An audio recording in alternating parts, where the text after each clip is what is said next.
Hello everybody and welcome to the Cydro Sosa YouTube channel. Hope everyone's having a fantastic day.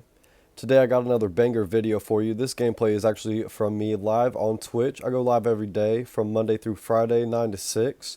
So today's video is actually going to be about my love for the Warhammer 40k universe and for Space Marine 2. Space Marine 2 is actually a predecessor to the original game from the Xbox 360, and as it does take a lot from the original, Space Marine 2 took everything they didn't do in the first game and they just brought it all to life. This game, for all of its 50-something gigabytes, is just absolutely massive, just like its lore. And on a positive note, if you're looking for a game that has a solid day one release, you have found that beauty. Now, don't worry if you've never been into the Warhammer series and don't know anything about it. This game is actually a perfect game to get involved into and doesn't require a high amount of skill to just have fun and rip aliens to shreds. I've already been playing this game for well over 40 hours and I highly recommend it to all my friends. Now, the Warhammer 40k universe is actually pretty expansive, and today we're just going to highlight the Space Marines mainly, along with the Xenos, the enemy in this game. So there are different types of Space Marines in this game, and there are many different chapters of them as well. I won't go super into detail explaining all the lore behind the chapters in this video, but I will touch base on the Ultramarines.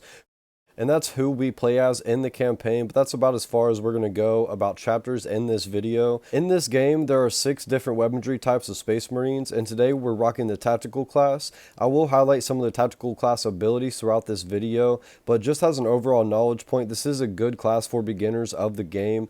The 6 different weaponry types in this game are Tactical, Assault, Vanguard, Bulwark, Sniper, and Heavy.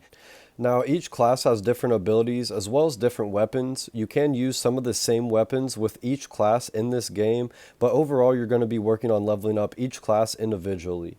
The weapons you can level up with each class are things like the chainsword and other melee weapons, as well as various pistols and the plasma cannon.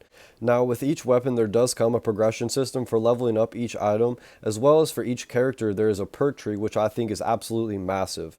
But with that being said, that also brings me back to the fact that working on leveling things up, like the pistols and any, if not all of the melee weapons early, can really have their benefits. Also, the progression throughout the game is rather slow, so the class you choose to begin with won't have any lasting dire effects or anything like that. And another thing I want to highlight is on the replayability in this game and just how it's absolutely brilliant.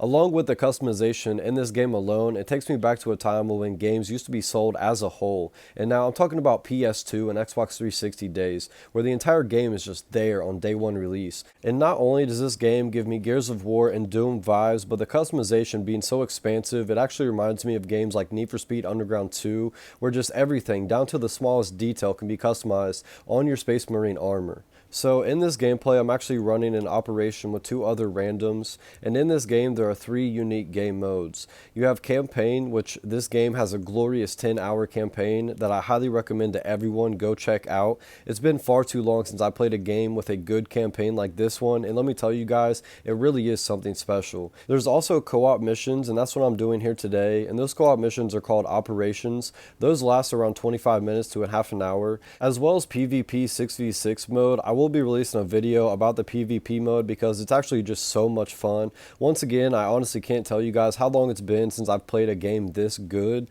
The Warhammer lore is just so deep, and this game is very lore accurate, which the fans of Warhammer, myself included, really appreciate. So in this operation that I'm running today, the main mission is to blow up a bridge to ultimately stop a Xenos overlord from continuing its reign of terror. And at the end of the mission, you'll see how intense some of these operations can get. And when I say intense, I really do mean this game will make your heart skip a beat or two. From hordes of enemy Xenos making your blood pump to chainsword comboing through the horde to really finish off that adrenaline rush. And yes, you heard me correctly, melee combos are in this game. I mean, if we're being honest, I believe this game is a contender for Game of the Year. Now, don't get me wrong, Black Myth Wukong is in a category of its own, but so is this. Now, I've yet to play Black Myth Wukong, and I do have an opportunity to play it, but honestly, I'm just so impressed with this game. If you notice by now some of the blue and red stars that have popped across the screen, that is also this game's countering system. I mean, the devs of this game really did eat and left no crumbs. Let me tell you, nothing feels better than when an enemy tries to attack you from behind, but you see that tiny blue indicator and you catch that counter.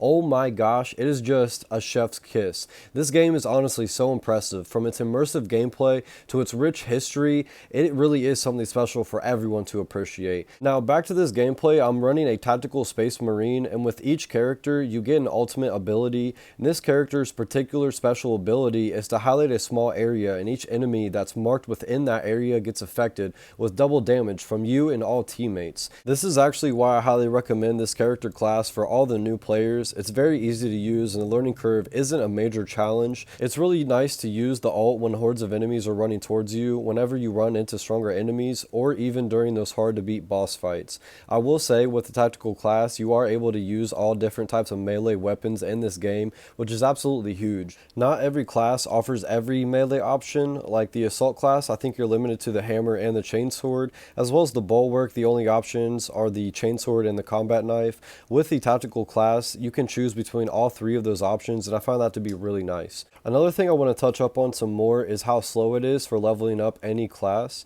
I've played about 10 operations with the tactical class, and my armor is just barely upgraded at all. There are a few cool cosmetic items, but a lot of the really cool stuff is when you reach around 25 to 30 operations or PvP matches won. Now those matches won does sound like an easy feat, but I will be the first to say the PvP in this game is just absolutely brutal. I do think it's really nice they implemented both operations and PvP together for leveling up the armor of your choosing, and there's just so many minute details that are really appreciated in this game. I mean, the devs really did think of everything for this game. I've also found operations to be just an absolute blast. I forgot to mention earlier that each operation within this game coincides with the campaign story as well, so whatever you do in this story, the operations within the game are what other Space Marines are doing within those moments you are fighting within the campaign.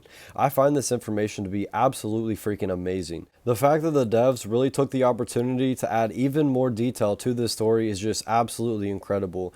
And that's what I mean when I say that the details in this game are just absolutely insane as well. If any development team deserves recognition for their hard work and dedication to a game, it's absolutely this dev team. So like I was saying earlier, the main objective in this operation is to blow up a bridge and stop a Xenos overlord. And this actually coincides with the campaign. I'm not going to give away any spoilers here, but to the fans that already do know, this operation is absolutely one to not miss out on. This game does have different worlds you'll be traveling to for each operation, and it really does just show how expansive the lore behind this game is. The worlds you'll be traveling to are called Kadaku, Avarax, and Demirium. I think my favorite by far is Kadaku, just because it's so floral and lush with vegetation. It really does show how the devs are able to bring a game to life. Another cool thing they did add to the game is different drops within the map. It could be a stim pack for health, ammo packs for your weapon. They even added data slates for lore and achievements, as well as servo skull shrines and crux medicos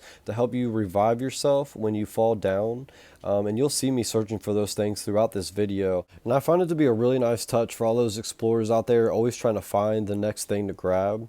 Also, I'm not sure if a lot of people are aware of this, but the developers did release a roadmap, and it just goes to show how cocky they are with the content they have behind their backs. And I really do think that they are going to be a contender for Game of the Year. Just with all the content that they do have behind their backs, it really does signify the amount of dedication this team has put in. I can only imagine the time they spent on this project. It really has turned out to be so well, and just the worlds are so massive, so expansive, just like its lore. It really does make me proud to be a fan of Warhammer 40k series right now, and I'm sure everybody else feels the same way. Some of the things that are coming in September and the Season 1 are ultra-wide support, private PvE lobbies, battle barge, and sparring arena. I think the sparring arena is going to be absolutely huge, as well as the private PvE lobbies. That is something not a lot of developers think ahead of time and are ready for when their player base start begging for them for things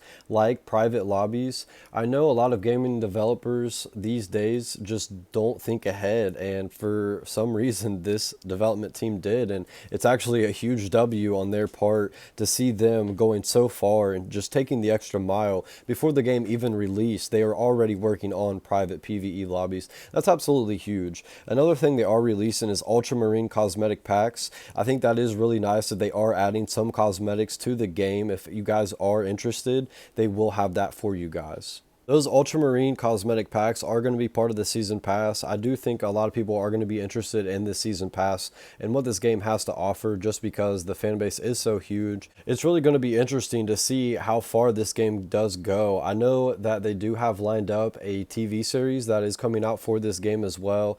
That is some underground information that I'm not sure a lot of people are aware of, and that is going to make this game absolutely blow up. Another thing they are adding with Season 2 is going to be new PvE missions, a lethal difficulty, a Neo-Volkite pistol, and a new enemy type just within Season 2. That's going to be absolutely huge, and this is all free updates, guys. These are all free updates. I'm not sure we have ever seen a game, a major title game, release free updates this large in a long time, if not ever.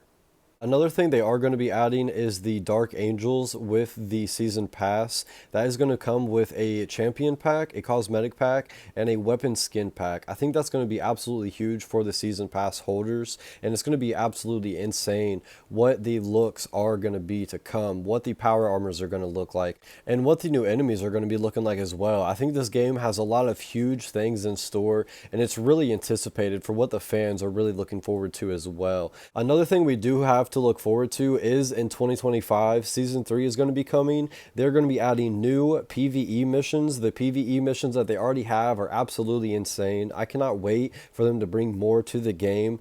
New PvP game modes as well. I think the PvP game modes that they already have are already interesting, and I have not played them enough to absolutely give them a deciding factor on if they are good enough to take out of the game or stay into the game. I think all of them should stay into the game. They're also adding new PvP arenas, so new maps on the PvP areas. I think that's going to add a lot of lore to the game, and it's going to be really nice to see what they have to add as well. As well as in Season 3, they're adding another new enemy. Like, are you kidding me? This dev team is just throwing banger after banger after banger. You cannot hold this dev team down. They are crazy. Another thing, this is all free updates, guys. These are all free updates, might I add you. I've had like 2 things to tell you guys that are on the Season Pass. The Season Pass, might I add you, is a heck of a freaking deal. This dev team is on fire. Okay, so more new things that they're adding to Season 3 in 2025. Free DLCs that they're adding is PvE Prestige Ranks, Battle Barge Expansion. I think that's what the doors are inside the Battle Barge. There's huge bay doors. I think that's what they've been holding back from us. So just already the free DLC updates in Season 3 2025, an absolute banger of a year just to start out. It's going to be absolutely huge, guys. And that's all the free DLC that they're going to be adding with the Season 3 2025 DLC expansion packs, as well as with the Season Pass, they're going to be adding Champions packs, Cosmetic packs, Weapon Skin packs, and a Champion pack.